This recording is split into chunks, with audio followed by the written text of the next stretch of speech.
नमस्कार है सभी भाइयों को और सभी बहनों को एवं सभी साथियों को, मित्रों को एवं सभी दर्शकों को स्वागत है इस वीडियो में। जो भी लोग मुझे इस वीडियो में सुन रहे हैं एवं देख रहे हैं दुनिया में किसी भी स्थान से, किसी भी जगह से, दोस्तों आपको बता दूं, स्टेट गवर्नमेंट भारत देश के असम राज्य सरकार द्वारा यानी कि गवर्नमेंट ऑफ असम द्वारा, यानी कि जो आपके स्टेट में असम में जो गवर्नमेंट है उनके द्वारा एक home and political governmental website है इस विभाग में, होम एंड पॉलिटिकल साइड में।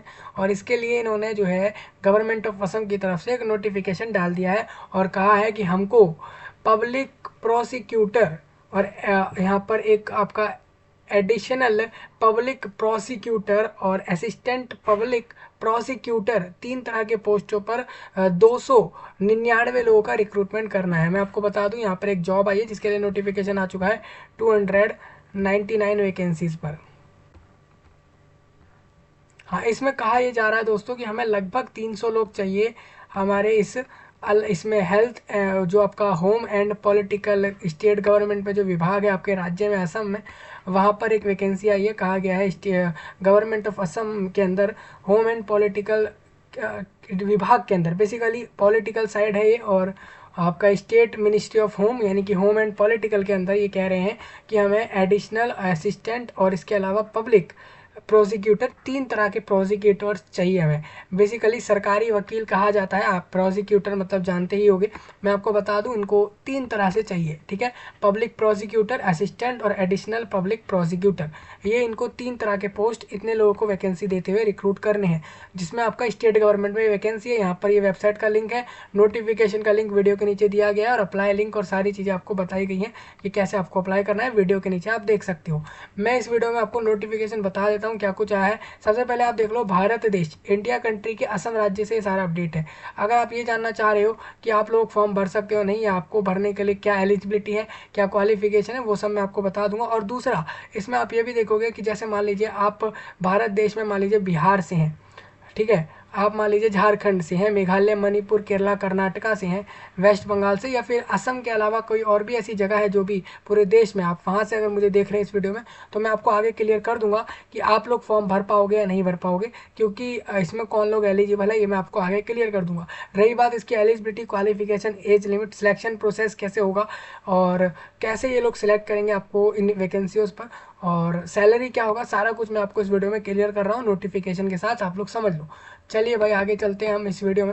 स्पेशली इंडिया के लोगों के लिए ही वीडियो खास रहेगा। सबसे पहले आप देखो, ये नोटिफिकेशन है गवर्नमेंट ऑफ असम यानी कि राज्य सरकार द्वारा, होम एंड पॉलिटिकल विभाग है आपका दिसपुर में। ये आपके राज्य में यानी कि असम राज्य में दिसपुर नाम की जगह है, वहाँ पर इनका जो है होम एंड पॉलिटिकल विभाग है इनका, स्टेट गवर्नमेंट में, उसके द्वारा नोटिफिकेशन आया है। कहा गया है कि हमें रिक्रूटमेंट करनी है पब्लिक प्रोसिक्यूटर की, एडिशनल पब्लिक प्रोसिक्यूटर की और असिस्टेंट पब्लिक प्रोसिक्यूटर। तो ये 3 तरह के पोस्ट है, ठीक है भाई। आप देखोगे 2 जनवरी का नोटिफिकेशन दिसपुर जगह से आया है, असम राज्य की दिसपुर जगह से आया है, यानी असम राज्य में रिक्रूटमेंट रहेगा, जॉब वहीं होगी। लेकिन अब ये भी क्लियर कर दूंगा मैं आगे कि कौन कौन फॉर्म भरेगा। ऑन देखिए कह रहे हैं एप्लीकेशन इन्वाइट करे जा रहे हैं, जो भी लोग एलिजिबल है अप्लाई कर सकते हैं। 3 तरह के पोस्ट है। पहला पोस्ट कोड आप यहाँ पर ए नाम से देख रहे हो, public prosecutor, public prosecutor post का नाम है, और टोटल 26 लोग इनको चाहिए, जिसको सैलरी देंगे 65,000 से लेके 1,12,000 तक का, यानी सैलरी काफ़ी सही है, स्टेट गवर्नमेंट में जॉब है। 65,000 से 1,12,000 तक का सैलरी है, प्लस ग्रेड पे भी रहेगा 18,500 रुपये का, plus 30% special allowance of basic पे। मतलब कह रहे हैं ये कि स्पेशल अलाउंस ऑफ बेसिक पे एंड अदर अलाउंस एज, ठीक है। इन्होंने ये बताया है कि हम आपको देखिए 65,000 रुपये महीना से लेकर 1,12,000 तक का सैलरी देंगे इस पोस्ट पर, प्लस आपको 18,500 रुपये ग्रेड पे, मतलब इतना रुपये और देंगे, प्लस इसके अलावा हम 30% स्पेशल अलाउंस भी देंगे। मतलब कि जितना आपका सैलरी है, जैसे आप सैलरी देख रहे हो अपना, अगर मान लीजिए आपको 70,000 मिलते हैं, तो आपका 30% यानी 21,000 के लगभग हम आपको अलग से स्पेशल अलाउंस ऑफ बेसिक पे भी देंगे। ये जैसे आपका ये जो था ये बेसिक पे है, ठीक है भाई। इसके अलावा ये आपको 30% आपके सैलरी का अदर्स अलग से जो है ये आपको स्पेशल अलाउंस भी देंगे और अदर अलाउंस भी देंगे। ये अलाउंस मीन्स हो जाता है कि आपको अलाउड किया जा रहा है, अलाउंस मीन्स कि आपको ये सब चीज़ें अलाउड हैं, आपको ये सब चीज़ें मिल रही हैं। अलाउंस मतलब कि आपको इजाज़त के साथ ये सारी चीज़ें मिल रही हैं, तो अलाउंस हो जाता है। मैं आपको बता दूं बेसिकली ये शुरुआती तौर पर 65,000 रुपये आपको सैलरी होगा, 18,000 ये होंगे, यानी आप ये मान लो कि ये 70,000 और ये यानी 90,000, कुल मिला के आप ये मान सकते हो कि आपको 1 लाख रुपीज़, 1 लाख से भी ज़्यादा का मिलेंगे पूरे महीने में सैलरी और बाकी सारे फ़ायदे मिला के। आप 1 लाख से ऊपर यहाँ पर जो है अपना जो है बेनिफिट उठा रहे होगे हर महीने का, इतना आप स्टार्टिंग में मान सकते हो। ठीक है भाई, अब इसमें आप जब शुरुआती तौर पर ही 1 लाख के करीब आपको जो है फ़ायदे मिल रहे हैं सैलरी के साथ साथ, तो आप ये मान के चलो पर मंथ के, तो इसका मतलब ये है कि धीरे धीरे ये 2 लाख 3 लाख इस तरीके से रहेगा। एक समय पे आपको सैलरी जो है 1,10,000 तक भी ये जाएगा, क्योंकि ये आपका पे बैंड इस तरीके से आपको दिया गया है। मैं आपको बता दूं इसमें वैकेंसी जो है टोटल आप देखोगे 26 वैकेंसीज है पब्लिक प्रोसिक्यूटर की, उसमें से ये कह रहे हैं टोटल 13 लोग ऐसे होंगे जो यूआर कैटेगरी से लेंगे, 13 में से जो है 4 महिलाएं होंगी। इसी तरीके से इन्होंने कहा है कि हम अपने राज्य यानी कि असम राज्य के ओबीसी अदर बैकवर्ड कास्ट और एमओबीसी यानी कि मोस्ट अदर बैकवर्ड कास्ट में जो लोग आ रहे हैं उन लोगों को हम 7 लोगों को ऐसे को जॉब देंगे। उनमें से हम जो लोग भी महिलाएं होंगे उस कैटेगरी की, वो ऐसी 2 होंगी जिनको हम वैकेंसी देंगे। अनुसूचित जाति वाले वैकेंसी हम इस तरीके से कह रहे हैं 2 लोगों को देंगे, उसमें से एक महिला होगी और एक पुरुष। इस तरीके से आप देखोगे एसटीपी आपके वहाँ पर रिजर्वेशन है आपके राज्य असम में, उनकी वैकेंसीज, और एसटीएच की आप देख लेना। और टोटल में भी आपको बता दूं 26 में से 8 महिलाओं की वैकेंसीज है। डिसेबिलिटीज़ वालों के लिए 1 वैकेंसी है, और वो लोग जो कि फॉर एक्स सर्विसमैन के लिए 1 वैकेंसी, वो लोग जो नेवी आर्मी या एयरफोर्स में काम करने के बाद इस वैकेंसी को लेंगे तो उनके लिए 1 ही वैकेंसी है। एजुकेशनल क्वालिफिकेशन ये कह रहे हैं कि must be a graduate with a bachelor degrees in law, क्योंकि आप देखोगे ये वकील है, पब्लिक वकील है, ठीक है, सरकारी वकील का पोस्ट है, पब्लिक प्रोसिक्यूटर का पोस्ट है। इसके लिए कह रहे हैं कि हमें जो है एक ग्रेजुएट चाहिए जो कि किससे हो, बैचलर डिग्री उसकी लॉ में हो, यानी एलएलबी वाला कैंडिडेट फॉर्म भर सकता है from a recognised university of India, यानी कि जिसने भी एलएलबी ग्रेजुएशन करा है पूरे इंडिया, पूरे देश में आपने किसी भी जगह से अगर यहाँ पर एलएलबी पास्ड है तो आप फॉर्म भर सकते हो। ठीक है भाई,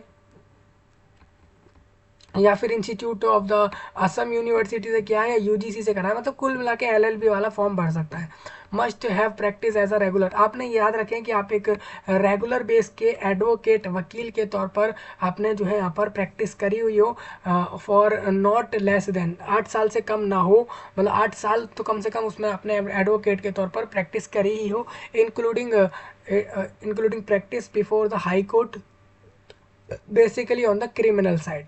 ठीक है, मतलब ये कह रहे हैं आपने जो है must have practice as a regular advocate, यानी कि रोज के बेसिस पर जो वकील काम करते हैं उसके तौर पर आपने कम से कम 8 साल जो है एक प्रैक्टिस करी हो अपने वकील की प्रैक्टिकल फील्डिंग में, कि आप सही में उसका एक्सपीरियंस कर रहे हैं, 8 साल तो कम से कम कराई हो।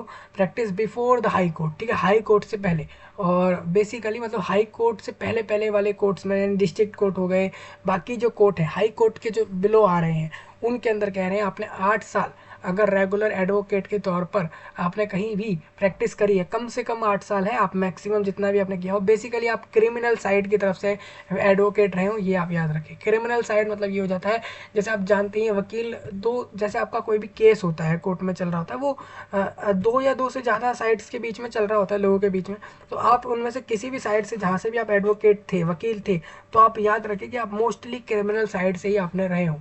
ठीक है, ये आपको ध्यान रखना है। अगर आप नहीं थे, वो इन्होंने बेसिकली बोला है, जरूरी नहीं है कि आप क्रिमिनल साइड से ही एडवोकेट हो, लेकिन इन्होंने इस चीज़ को रखा है। अब मैं आपको सेकंड बताता हूँ, एडिशनल पब्लिक प्रोसिक्यूटर इनको चाहिए, यानी कि एडिशनल सरकारी वकील इनको चाहिए, और इसके लिए 88 वैकेंसीज दी हैं। सैलरी 30,000 से लेकर 1,10,000 तक का देंगे, प्लस 17,500 रुपये ग्रेड पे मिलेगा इस वाले सैलरी पे, और 30% सैलरी का अलग से बेनिफिट और मिलेगा। और इसके साथ साथ ये स्पेशल अलावेंस है भाई, ये आपको अलग से दिया जा रहा है, और कह रहे हैं अदर अलावेंस मतलब और भी बेनिफिट मिलेंगे। तो कुल मिला के वैकेंसी के हिसाब से आप देखोगे यहाँ पर 88 लोगों को 88 लोगों को ये वैकेंसी मिलेगी, और प्लस ये भी कह रहे हैं कि आपको जो है 30% सैलरी का, यानी कि आप देखोगे अगर आपको 30,000 रुपये महीना मिलता है तो आप ये मानो कि आपको 9,000 रुपये और इसमें प्लस मिलेंगे, प्लस आपको 17,500 तो ये फिक्स है ही। तो ये सब चीज़ें आपको मिल रही हैं, यानी पर मंथ आप अगर इस वाले पोस्ट पर मानते हो कि कितना आपको मिल जाएगा, तो आप देख लो 30 और ये 20 और फिर वो 30 हो जाते हैं तो ये आपका 70,000, 60 से 70,000 तक का इसमें भी आपको इस वाले पोस्ट पे पर मंथ मिनिमम इतना बेनिफिट मिलेगा सैलरी के साथ। ये मैंने आपको 30,000 वाले से बताया। आपका सैलरी ज़रूरी नहीं है 30 से ही शुरू हो, मेनली यही होता है कि शुरुआती तौर पर जो रेंज दी जाती है उसके शुरू जो इनिशियल वाली चीज़ होती है उससे शुरू होती है।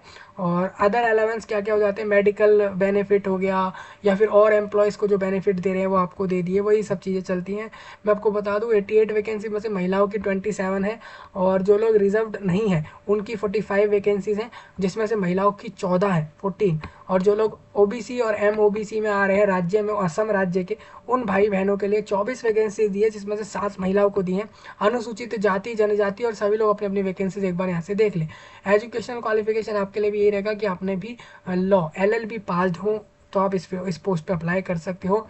और एसेंशियल क्वालिफिकेशन ये है कि आपने एडवोकेट के तौर पर जो है वकील के तौर पर प्रैक्टिस करी हो वकील की फील्ड में प्रैक्टिकली, और आपने इसमें जो है 7 साल कम से कम इस प्रैक्टिस में दिए हो, और यही चीज़ आपका रहेगा। इसमें 7 साल है, और आपने अगर पब्लिक प्रोसिक्यूटर में फॉर्म भरना है तो उसके लिए 8 साल मिनिमम मांगा गया है वर्क एक्सपीरियंस। चलिए थोड़ा आगे बढ़ते हैं। ये असिस्टेंट पब्लिक प्रोसिक्यूटर यानी असिस्टेंट सरकारी वकील पोस्ट है। इसमें आपका 185 वैकेंसीज दी हैं, 185।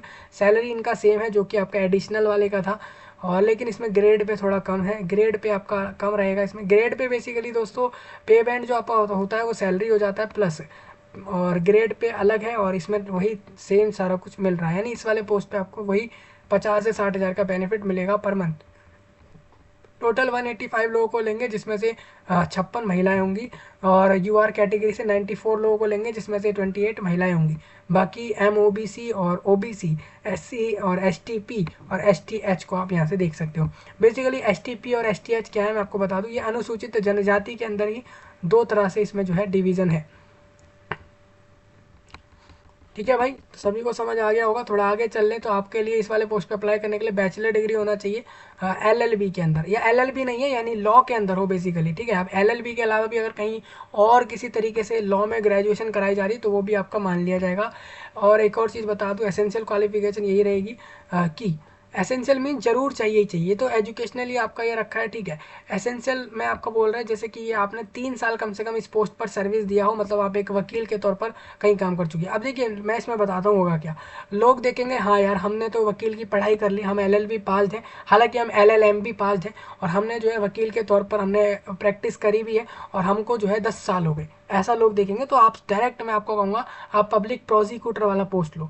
ठीक है, और लोग ऐसा ही करेंगे जिनके पास एक्सपीरियंस इतना होगा, और मेनली जिन लोगों ने अभी तक एडवोकेट के तौर पर शुरुआत ही करी है एक्सपीरियंस की, तो वो लोगों का क्या होगा वो मैं आगे बता दूंगा। लेकिन जिन लोगों ने कम से कम 3 साल एक्सपीरियंस करा है उनकी तो मान लो यहाँ पर जॉब होने ही वाली है। LLB के बाद ये सारी चीज़ें हैं, या फिर आपका कोई भी लॉ ग्रेजुएशन हो। एज आपको बता दूं यहाँ पर 21 से लेके 45 के एज के बीच वाले लोग फॉर्म भरेंगे 1 जनवरी, यानी कि जो 4 दिन पहले जो डेट गया है 1 जनवरी, उस दिन आप लोग अगर 45 बिलो और 21 प्लस थे तो फॉर्म भर सकते हैं। जो राज्य के SC ST हैं वो लोग 50 के एज तक फॉर्म भर सकते हैं। जो लोग OBC हैं MOBC हैं वो लोग 48 तक अपने एज होने तक फॉर्म भर सकते हैं, यानी कि हर कैंडिडेट को SC ST को 5 ईयर रिलैक्सेशन, OBC को 3 साल का है रिलैक्सेशन। इसी हिसाब से 10 साल का आपका रिलैक्सेशन उन लोगों को होगा जो लोग भी डिसेबिलिटी में आ रहे हैं, तो उन लोगों को यहाँ पर 10 साल का ही रिलैक्सेशन अपर एज में होगा। याद रखें डिसेबल्ड वाले लोग, उनको डिसेबल्ड का ही रिलैक्सेशन मिलेगा, उनको कास्ट वाले रिलैक्सेशन नहीं मिलेंगे। अगर आप एक्स सर्विस मैन हो तो आप 50 तक फॉर्म भर सकते हो एज के हिसाब से, मतलब आपके पास 5 साल का रिलैक्सेशन है। और अगर आप लोग यहाँ पर OBC को 3 साल है, मतलब कि एक्स सर्विसमैन लोगों को 5 साल का खुद का उनका एक्स सर्विसमैन फील्ड से, और बाकी कास्ट वाले बेनिफिट उनको मिल जाएंगे। एज लिमिट कैंडिडेट की जो भी बताई गई है वो कैलकुलेट होगी 10th क्लास के मार्कशीट पर। जो भी स्कूली शिक्षा में 10वीं क्लास पास कर चुके हैं, और वो लोग 10वीं क्लास में जो भी उनके डेट ऑफ बर्थ लिखा हुआ है, जो भी वो डेट लिखा हुआ है कि कब इस कैंडिडेट का जन्म हुआ, वो जो भी लिखा है उसी डेट को ये लोग मानने वाले हैं। ठीक है भाई, हाँ आप वो चीज़ आप चेक कर लो एक बार अपने 10th के मार्कशीट को देख कर कि उस पर क्या लिखा है। ठीक है, हाँ ये एज आपका फॉलो होगा। अगर आप कोई करेक्शन है तो अभी करा लेना आप फॉर्म के समय पर, फॉर्म का समय चल रहा है, इस बात का लोग ध्यान रखें। और in any additional age relaxation, ये रिलैक्सेशन सारे के सारे जो भी रहेंगे वो स्टेट गवर्नमेंट द्वारा मिल रहे हैं, ठीक है।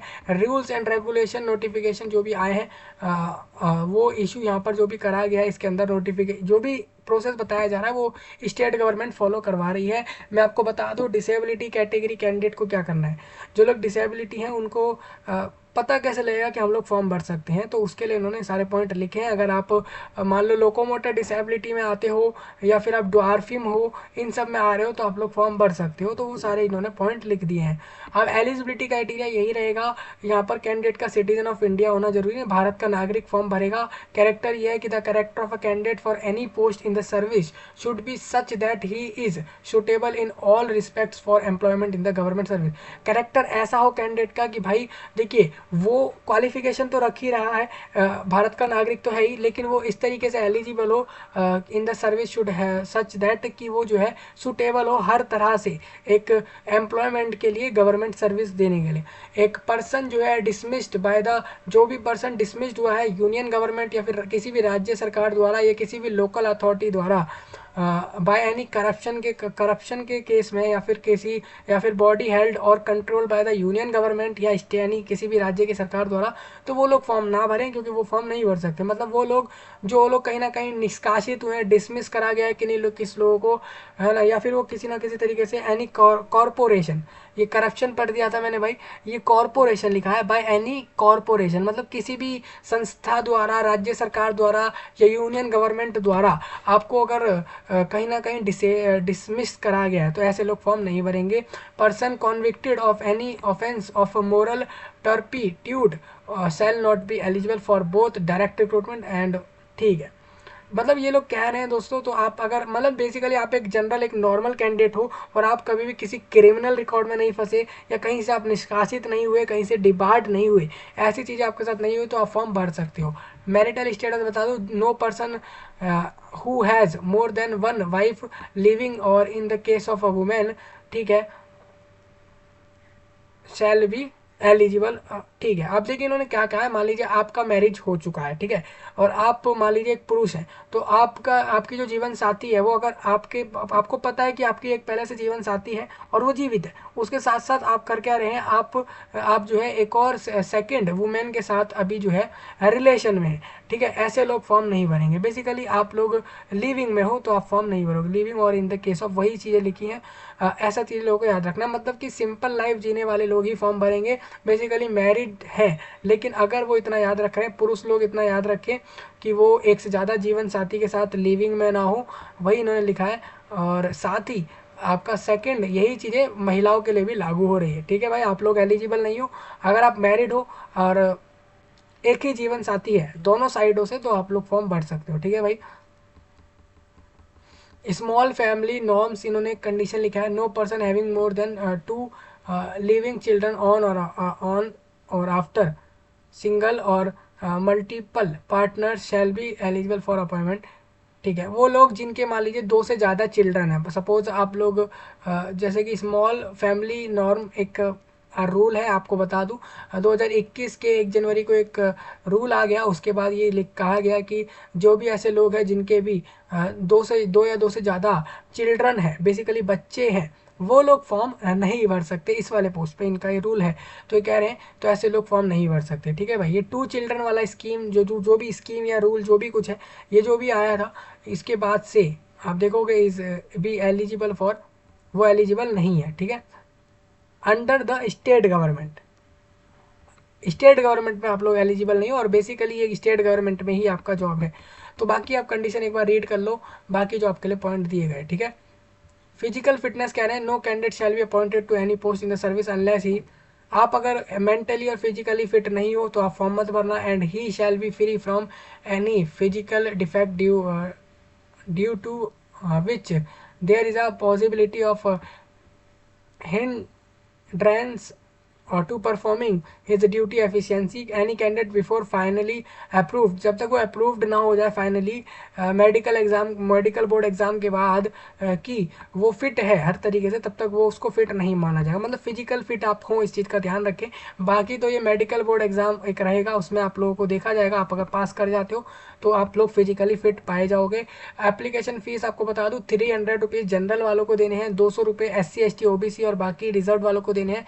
BPL वाले जितने भी लोग हैं, बिलो पॉवर्टी लाइन कैंडिडेट्स को सिर्फ 50 रुपीज़ देने हैं। Fees must be paid by way of demand draft to be drawn in favour of secretary. आपको जो है डिमांड ड्राफ्ट बनाना पड़ेगा, जो कि सेक्रेटरी बोर्ड ऑफ एजुकेशन, देखिए आपके असम राज्य के बोर्ड ऑफ सेकेंडरी एजुकेशन के फेवर में आपको जो है यहाँ पर एक डिमांड ड्राफ्ट बनाना है। उसमें आपको 300 रुपीज़ पे करने हैं। और अगर आप SC ST हो, राज्य में रिजर्व हो, तो 200 रुपये। और राज्य के अगर आप BPL कैंडिडेट हो तो आप लोगों को 50 रुपीज़ देने हैं। हाउ टू अप्लाई मैं आपको बता देता हूँ। ये असम गवर्नमेंट का एक होम एंड पॉलिटिकल वेबसाइट है, आप देख रहे हो। इस पर आपको आना होगा। इसके बाद आप एक रजिस्ट्रेशन करोगे। रजिस्ट्रेशन के लिए ईमेल ID मोबाइल नंबर की मदद से रजिस्ट्रेशन हो जाएगा। आप अपना पासवर्ड बनाओगे वहाँ पर। रजिस्ट्रेशन के बाद आप अपना नाम, जेंडर और कॉमन से कुछ डिटेल्स होते हैं वो सभी को पता होते हैं, वो डालकर रजिस्ट्रेशन हो जाता है। इन्होंने एक चीज़ और भी बताई, हाउ टू अप्लाई में are required to submit their respective type application in the format uploaded on along with all necessary document to the. यहाँ पर इन्होंने कहा है कि कैंडिडेट को जो है रिक्वेस्ट है कि वो सबमिट करे सारी चीज़ें जो आपको दी गई है। यहाँ पे आपको करना क्या है, इसमें ऑनलाइन अप्लाई है कि क्या है, मैं आपको क्लियर कर देता हूँ।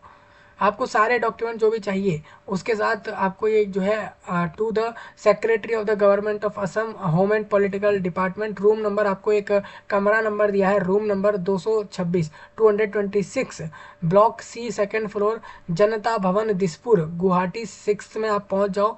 या फिर आपको यहाँ पर सेंड करना है। बाय स्पीड पोस्ट आप कर सकते हो, रजिस्टर्ड पोस्ट और बाय हैंड विथविन, मतलब खुद भी जाकर दे सकते हो। 11 बजे से 4 बजे के बीच में ये जो है आपके इवनिंग के समय आपको ये सब करना है। On all working days clearly mentioning on the envelope पे मेंशन कर देना ये मेंशन करना है application for the post of public prosecutor या जिस भी पोस्ट पे आपने अप्लाई किया है, ठीक है। एंड सच एप्लीकेशंस, और ये सारे एप्लीकेशंस और complete in all aspect should reach the office to the undersigned on or before. आपको इस डेट से पहले ये सब चीज़ें पहुंचनी चाहिए। शुड रीच मतलब ये सब चीज़ें पहुंच जानी चाहिए उस ऑफिस तक। Separate application must be submitted for each post. अगर आप हर एक पोस्ट के लिए आप अप्लाई करोगे तो अलग अलग से सबमिट करोगे application. Application received after that date shall not be opened and, ठीक है। आपकी अगर आप इस डेट के बाद फॉर्म दोगे तो आपका एक्सेप्ट नहीं होगा। मैं आपको बताता हूँ इन्होंने क्या बोला है।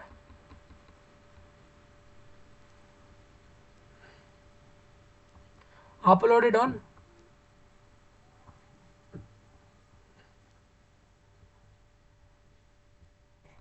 वही सब चीज़ें हैं। मैं इसमें थोड़ा क्लियर करता हूँ।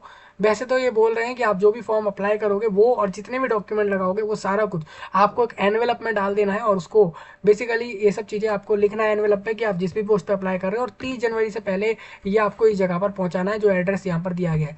और डॉक्यूमेंट टू बी सबमिटेड, आपको कौन कौन से डॉक्यूमेंट चाहिए। ड्यूली फिल्ड अप फॉर्म, आप जो भी आप भरोगे वो, और affixing a self attested photograph on the top right side of the form along with self attested photocopies of document, यानी कि आपको सारे डॉक्यूमेंट जो भी आप फॉर्म में लगाओगे उसकी फोटोकॉपी करें प्लस उस पर साइन कर लें, ठीक है। अपने साइन करने के बाद ये सारे डॉक्यूमेंट अपना फोटोग्राफ आप ऊपर पेस्ट कर लेना।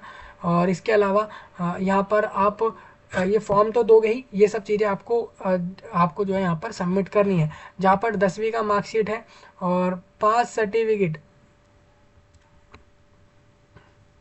बर्थ सर्टिफिकेट आपको देना होगा यहाँ पर 10th क्लास का, कि आप पास हो चुके थे 10th क्लास में। PRC या फिर आपका जो कास्ट सर्टिफिकेट है वो आपको यहाँ पर देना होगा। और डॉक्यूमेंट जो भी आपको शो किए जा रहे हैं वो सब देने हैं। सेल्फ डिक्लेरेशन, या आप डिसेबल्ड हो या कास्ट रिजर्वेशन वाले फॉर्म दे देना। 2 पासपोर्ट साइज फोटोग्राफ्स आपको ये सबमिट करने होंगे। सिलेक्शन प्रोसेस सेल भी अभी इन्होंने बताया नहीं है कैसे होगा। And date and time and venue for the selection will be accordingly. अभी देखिए इन्होंने बताया नहीं, आपको बाद में बताएंगे कि आप लोगों का कोई एग्जाम लेंगे या आपको डायरेक्ट डॉक्यूमेंट देखकर आपको जॉब दे दी जाएगी, ये भी क्लियर नहीं है, ठीक है। अदर इंस्ट्रक्शन आपके लिए यहाँ दिए गए हैं, आप इसको एक बार रीड कर सकते हो। हाँ भी लोग कुछ ऐसा कहेंगे यार आपने इसमें कोई एग्ज़ाम नहीं बताया, कोई सिलेबस नहीं बताया। इसमें भाई ऐसा कुछ है ही नहीं। आप देखो ये कह रहे हैं कि ये यहाँ पर अभी कुछ इसमें है नहीं। जो भी लोग सिलेक्ट होंगे उसके बाद बताया जाएगा कि क्या आपका सिलेक्शन प्रोसेस करना है। एप्लीकेशन फॉर्म आप देख लो इस तरीके से आपका है। प्लीज़ टिक एनीवन, आपको इन तीनों पोस्ट में से किसी एक पोस्ट पे आपको अप्लाई करना है। और यहाँ पर अपना फोटो, इसको आपको प्रिंट ले लेना है, इस पेज को आप प्रिंट करवा लेना, यहाँ पे अपना फोटोग्राफ लगा देना और इन तीनों में से जिस भी पोस्ट पे अप्लाई कर रहे हो उसके ऊपर ऐसे टिक कर देना। ठीक है भाई, मैं आपको दिखाता हूँ। जैसे मैं अगर एडिशनल पब्लिक प्रोसिक्यूटर पे अप्लाई करूँगा तो मैं ऐसे टिक कर दूंगा, ये हो गया टिक। यहाँ मैं लगा दूंगा फ़ोटो। ठीक है, फ़ोटो लगा दी मैंने। नेम ऑफ़ द एप्लीकेंट, अब यहाँ पर मेरे को अपना नाम बता देना है। उसके बाद किस पोस्ट पे अप्लाई कर रहा हूँ वो मेरे को यहाँ बताना है। फादर नेम या स्पूस बता देना है, जीवन साथी का नाम। और फिर यहाँ पर आपको सेक्स बताना है कि आप मेल हो, फीमेल हो या अदर हो। ठीक है, वो सब चीज़ें आपको यहाँ बतानी है। इसके बाद आप देखोगे कि date of birth, date of birth means कि आपका किस दिन, किस ईयर के, किस महीने की बर्थ है वो आप बताओगे। फिर आप ये भी बताओगे कि इस दिन आपका क्या एज हो गया। नेशनैलिटी इंडियन होना चाहिए। वेदर बिलोंगिंग टू, इसमें से जिसमें भी आप आते हो उसके ऊपर ऐसे टिक कर देना। ठीक है भाई, या फिर आप यहाँ पे अलग से लिख देना। उसके बाद ये कह रहे हैं आप एक्स सर्विसमैन हो या नहीं हो, तो आपको बताना है येस और नो। परमानेंट एड्रेस आपको यहाँ पर देना है। इस तरीके से होगा। थोड़ा आगे चलते हैं। और ये एड्रेस हो गया आपका, मोबाइल नंबर, ईमेल आईडी, जो जो चीज़ें जहाँ जहाँ दी गई हैं वहीं आपको देना है। फीस अमाउंट यहाँ पर आपका जो भी है, आप जिस भी कैटेगरी में होगे वही अमाउंट होगा आपका। बैंक का नाम बताओ, डिमांड ड्राफ्ट नंबर और डेट बताओ। एजुकेशन क्वालिफिकेशन आपका क्या है, कौन से एग्जाम को आपने पास किया, किस बोर्ड द्वारा पास किया, कब से कब के बीच में पास किया। Brief service particular and experience, आपने बताना है कि किस ऑर्गेनाइजेशन में कब से कब तक आपने जो है अपने इस ड्यूटी को दिया, एडवोकेट वाले को जो एक्सपीरियंस मांग रहे हैं।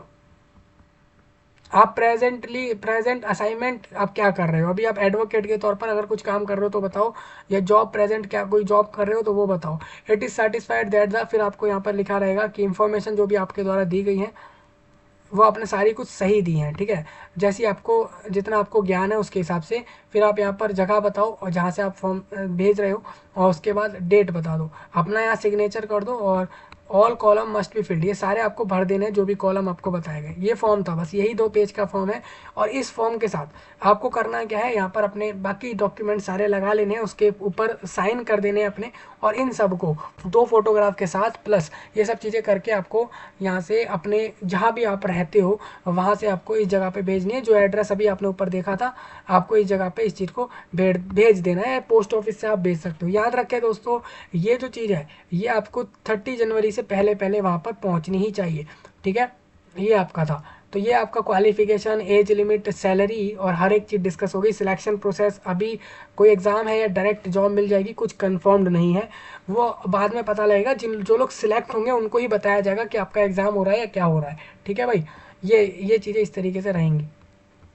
पोस्टें काफ़ी सही है, सैलरी भी सही है, स्टेट गवर्नमेंट में सारी जॉब हैं और ये असम राज्य में है। अब आप पूछोगे कि यार मैं हरियाणा से हूँ, मैं मेघालय मणिपुर से हूँ, मैं दिल्ली से हूँ, मैं वेस्ट बंगाल से हूँ, मैं झारखंड उड़ीसा से हूँ, या मैं हिमाचल प्रदेश अरुणाचल प्रदेश से हूँ, जम्मू से हूँ, तो क्या मैं फॉर्म भर सकता हूँ या भर सकती हूँ? तो भाई आप फॉर्म भर सकते हो, क्योंकि सिटीजन ऑफ इंडिया लिखा था उसमें, यानी कि आप सभी लोग ऑल इंडिया फॉर्म भर सकते हो। ये चीज़ यहाँ पर श्योर हो गई है। लेकिन आप लोगों को, अगर आप दूसरे जगहों से फॉर्म भर रहे हो तो आपको ये रिजर्वेशन नहीं मिलेंगे। सिर्फ अगर आप राज्य में भी रिजर्वेशन ले रहे हो तो आप इधर रिजर्वेशन नहीं लोगे, क्योंकि यहाँ पर सिर्फ असम के लोगों का बेनिफिट रिजर्वेशंस रहेंगे। उम्मीद है सबको सारी चीज़ें समझ आ गई होंगी। फॉर्म आप देखोगे, फॉर्म मैंने आपको दिखा दिया, ऑनलाइन अप्लाई नहीं करना है इसके लिए। फॉर्म आपको दिख गया है, उसको सबमिट करना है आपको स्पीड पोस्ट के द्वारा। याद रखिए डेट दिए, इससे पहले पहले आप लोगों को जमा कर देना है। अब मेरी आपसे यही उम्मीद रहेगी आप इस जानकारी को लोगों तक शेयर कर दें, पूरे दुनिया में, खासकर इंडिया में एक एक जगह तक लोगों तक शेयर करें। और मैं आपसे मिलूँगा जल्द ही। आपको कोई डाउट लगे कमेंट में बताएं। तब तक के लिए आप सभी का धन्यवाद।